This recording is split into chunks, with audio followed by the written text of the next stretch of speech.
अभी डॉक्टर वेद प्रकाश चौरान हैं हमारे बीच, उनसे चाहूँगा कि वो आएँ और अपनी बातचीत रखें।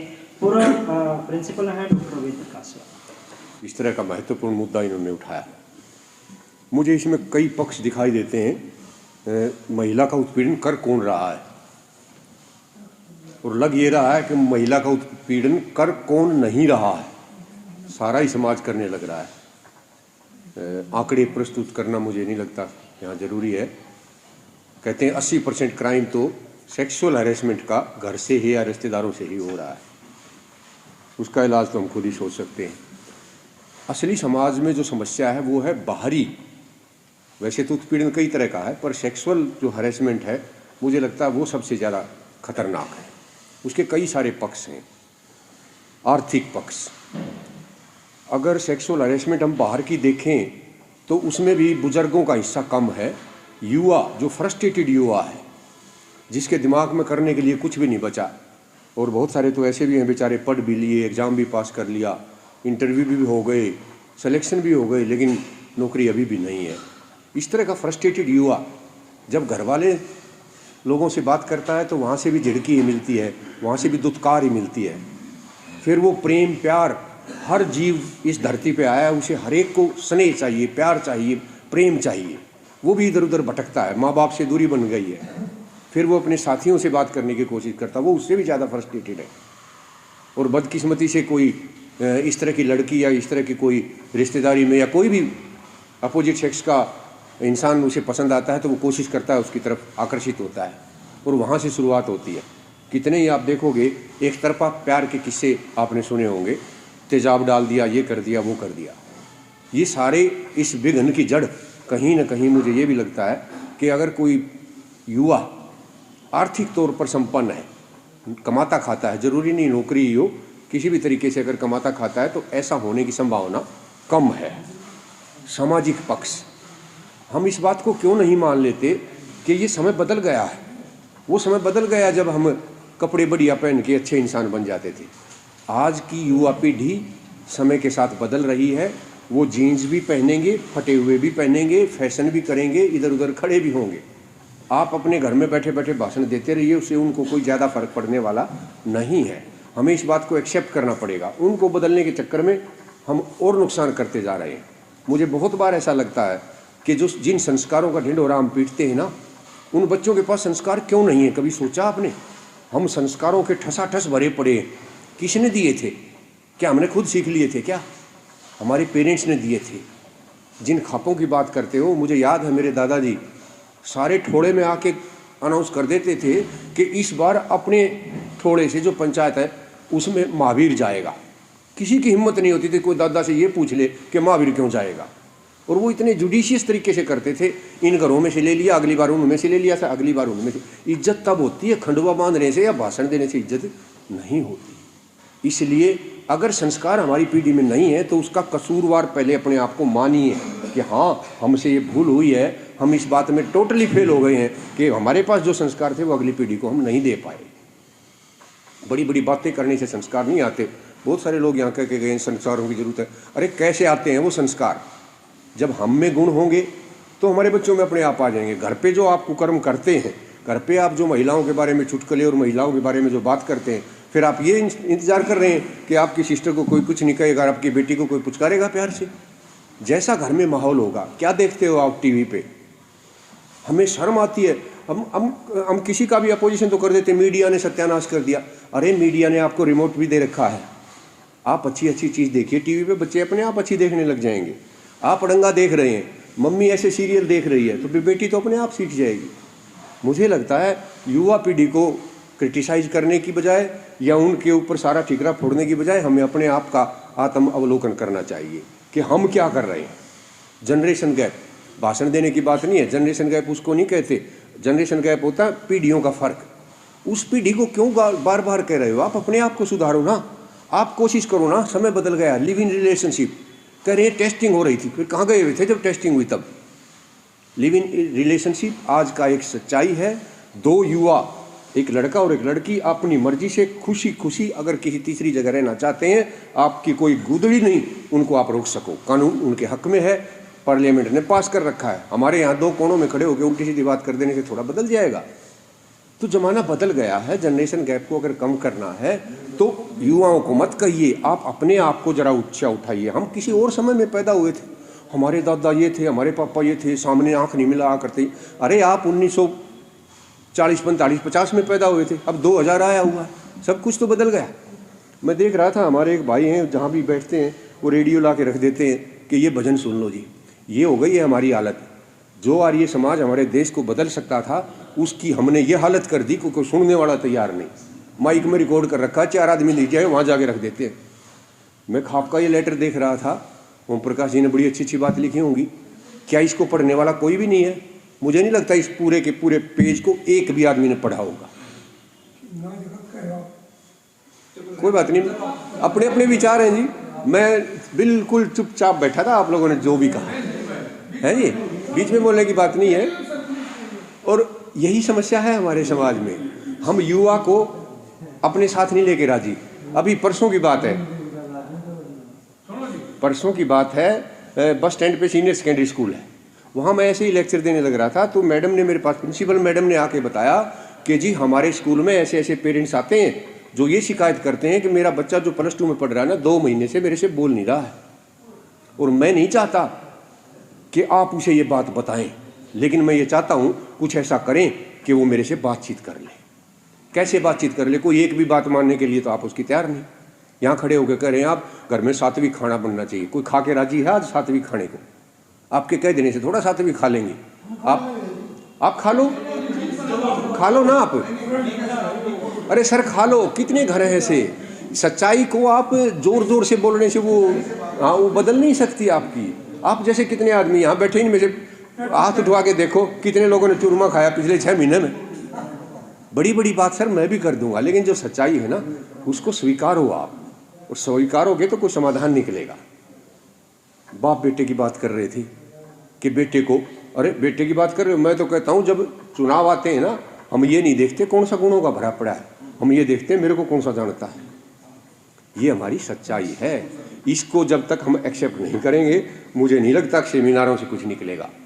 वो तो हमारे अंदर है, हर आदमी में इंसानियत छुपी हुई है। मेरे से तो कोई पूछे, सिर्फ उसे जगाने भर की देर है। कितनी चीज़ें यहाँ कह रहे थे, पैसा। भैया आप लोग ये नहीं सोच सकते, जिसके पास अथाह पैसा बिना कमाए फ्री का आ जाता है, उसे क्या करना चाहिए। हमारी तो रोजी रोटी का चक्कर पड़ा रहता है सारी उम्र। जिसके पास करोड़ों रुपए है ना, आज प्लॉट खरीदा था, 3 महीने बाद 3 गुना हो रहा है, 25 करोड़ रुपये आ गए। आप बताओ उसका छोरा की करे, वो आके करेगा हमारे साथ उल्ट पुल्ट सारे काम।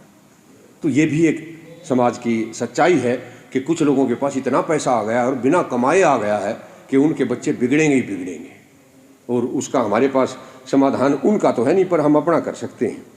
तो कितनी तो ऐसी बात है, बहुत सारे बुजुर्ग मैंने देखा बड़बड़ाते फिर रहे, मोबाइल ने नाश कर दिया। अरे आपके हाथ में नहीं है मोबाइल रोकना, और जिसने मोबाइल का यूज करना बंद कर दिया वो जमाने से वैसे ही पीछे रह जाएगा। मोबाइल में तो दुनिया भर की अच्छी अच्छी चीज़ भरी पड़ी है, लेकिन हमारा दिमाग अगर गंदगी देखता है तो न केवल गंदगी दिखेगी, गूगल वाले गंदगी भेजना भी शुरू कर देंगे, और देख बेटा और देख, मेरा तो एडवर्टीजमेंट में पैसा आने लग रहा है। आप, मुझे नहीं पता आप में से कितने लोग सोशल मीडिया यूज़ करते हैं। इतना बुरा हाल हो रहा है हमारे हरियाणा के युवाओं का, ठा के कैमरा घर बढ़ रहे हैं, तेरी चोरी न फलाना बुला देगा तू उसका। एक परसों का न्यूज़ है जींद के पास का, एक लड़की ने अपने 1.5 महीने के बच्चे को हस्बैंड के पास छोड़ दिया और अपने घर चली गई। उसका हस्बैंड गलियों में बड़बड़ाता फिर रहा है, 50 यूट्यूब वाले उसके मुंह पर लगा रहे हैं, बताओ सच्चाई क्या है, आइए ये करें आइए वो करें। 40-40 लाख लोगों ने उस वीडियो को देख लिया है, उसके तो 50-40 हज़ार रुपये बन गए, लेकिन हमारे समाज का सत्यानाश होने लग रहा है। ये सच्चाई। आप टीवी देखना बंद कर दो तो फिर यूट्यूब देखो, यूट्यूब वाले उससे भी बुरी हालत में चल रहे हैं।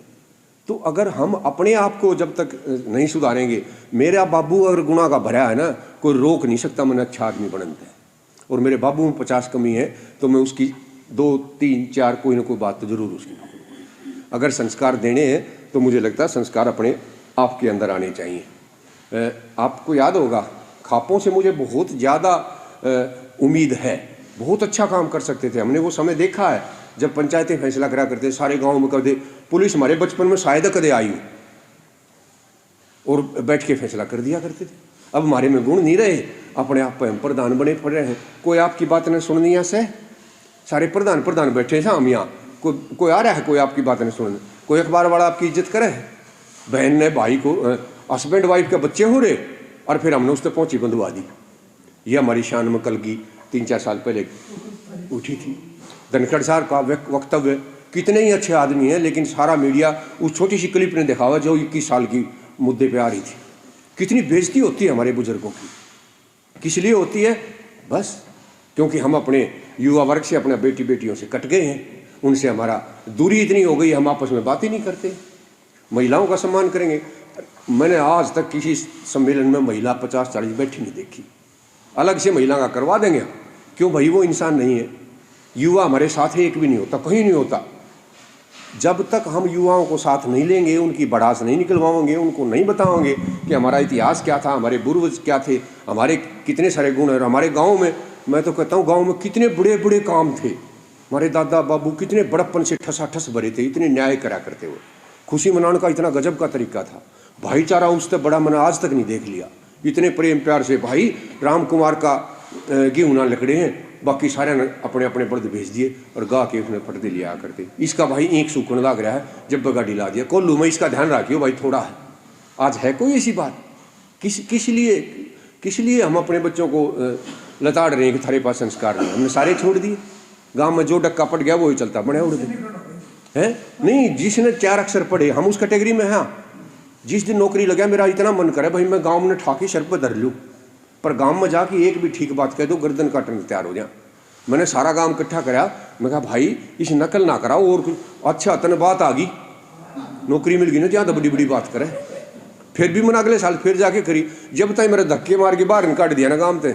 और आज वो गांव है पड़ा पड़ा रो है, 150-200 बालक हर एक गांव में सड़कों में धक्के खाने लग रहे। वो क्या करेंगे भाई? वह कभी आपने विज्ञान में पढ़ा, मानव के शरीर में इतने सारे बदलाव आते हैं, विशेष तौर के महिलाओं के। और जब वो 15, 17, 21 साल तक जाती है ना, लड़के के भी और लड़के के भी हार्मोन डेवलप होते हैं। मुझे नहीं पता आपको कितना पता है, शरीर में इस तरह की चीज़ें चेंज होती हैं कि मैंने कहीं सेंटेंस पढ़ा था कि 18 साल से लेकर 25 साल के बीच में आदमी का दिल और दिमाग उथल पुथल रहते हैं। अगर दिल काबू कर गया तो 100% गलत काम करेगा, अगर दिमाग काम कर गया तो बच जाएगा। बहुत सारे बच्चे हमारे बहुत अच्छी नीयत के होते हैं, लेकिन वो एक मोमेंट आती है और उसमें हमारे एस्ट्रोजन नाम के हार्मोन जो होते हैं वो हावी हो जाते हैं और बच्चा गलत काम कर देता है। सारी उम्र वो फिर अपराधी के तौर पर वो जिंदा रहता है। तो मुझे लगता है कि हमें विजेंद्र भाई का बहुत साथ देना चाहिए, इसके साथ शेयर करना चाहिए। और मैं इससे रिक्वेस्ट करूँगा कि इन खापों और बुजुर्गों के साथ साथ युवाओं से भी कभी बात करके देखें, वो बताएंगे असली चीज़ हमारी क्या है। अभी एक साहब कोई बता रहे थे, यूनिवर्सिटी में लड़का और लड़की बैठे हैं और उसको बाहर से आके दूसरे पीट जाते हैं, फलाने धर्म के, फलानी पार्टी के, फलानी सरकार के। मैं कहता हूँ को रोक के तो देखा। 14 सेक्टर में रहते हैं आप, 4 बजे से चले जाओ पार्क में, लड़का लड़की, एक लड़की 2 लड़के, 2 लड़की 1 लड़का, आराम तो बैठे हैं यार, खूब सब तरह की बात करें, हंसी मजाक सारी चीज़ करें। उसने हजम करना सीखो, क्योंकि टाइम बदल गया, हमारे वाला टाइम नहीं रहा। मैं आपने शिक्षा देने के लायक नहीं हूँ, लेकिन 35-36 साल तक युवाओं के बीच रहा हूँ, इसलिए मैं उनकी मनस्थिति को आपसे ज़्यादा अच्छी तरह से समझ सकता हूँ। अगर आपने समाज में कुछ सुधार करना है तो सबसे बड़ा पॉइंट मुझे लगता है जनरेशन गैप को घटाओ, और उसमें जो अपना काम है ना वो करो, दूसरे ने मत करो।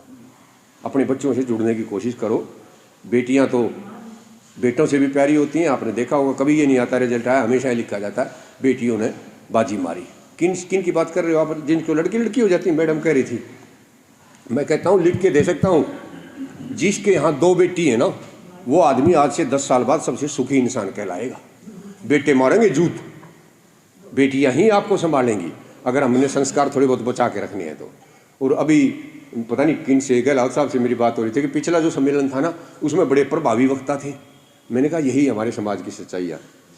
महिलाएं जो गुणों की भरी पड़ी हैं वो हमने साइड में ला रखी हैं, और हम मूछा न ताने, और कहीं खाप कह लो, कहीं सीनियर सिटीजन कह लो, कहीं कोई और फॉर्म कह लो। भाई मेरी बहुत सारी ऐसी बातें हैं जो सच हैं पर कड़वी हैं, उनके लिए मैं माफ़ी मांगता हूँ।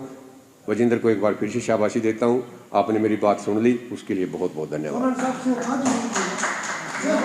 सर प्लीज नहीं, आप अपनी बात कह चुके सर, कोई बात नहीं, बोलने दो।